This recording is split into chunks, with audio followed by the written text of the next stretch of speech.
Mm, eek, mm.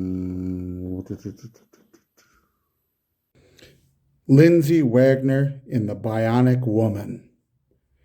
Now, I want to note that this show, being in the 70s, was a little bit before my time in the sense that I was very little.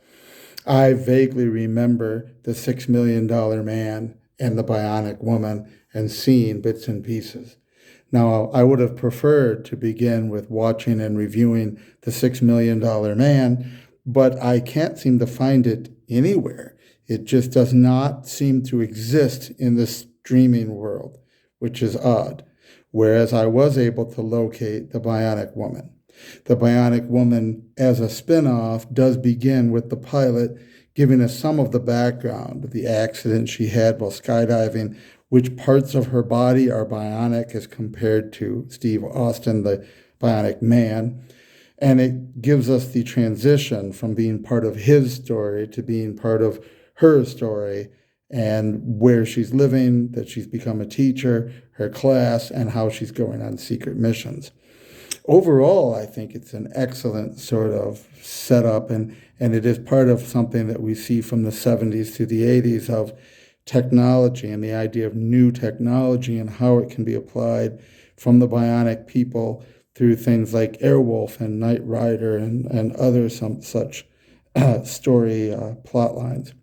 But the Bionic Woman, having just watched the pilot, didn't really get a lot of development. It's mostly about her trying to recover her memories in a sense of being lost and finding new purpose in life, which she clearly does by the end. But it's more of an ongoing story than the others that I have watched, in the sense that it really leaves it up in the air where she is as a person going forward.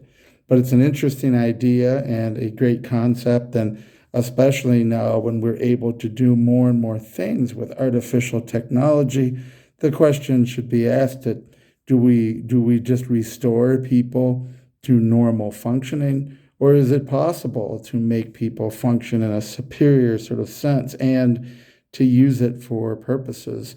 As a somewhat cynical individual, I wonder if somewhere in a government lab there are not soldiers that have lost limbs that are getting something cybernetically attached, or who volunteer to have limbs removed or organs to have devices implanted in them to be used for military purposes.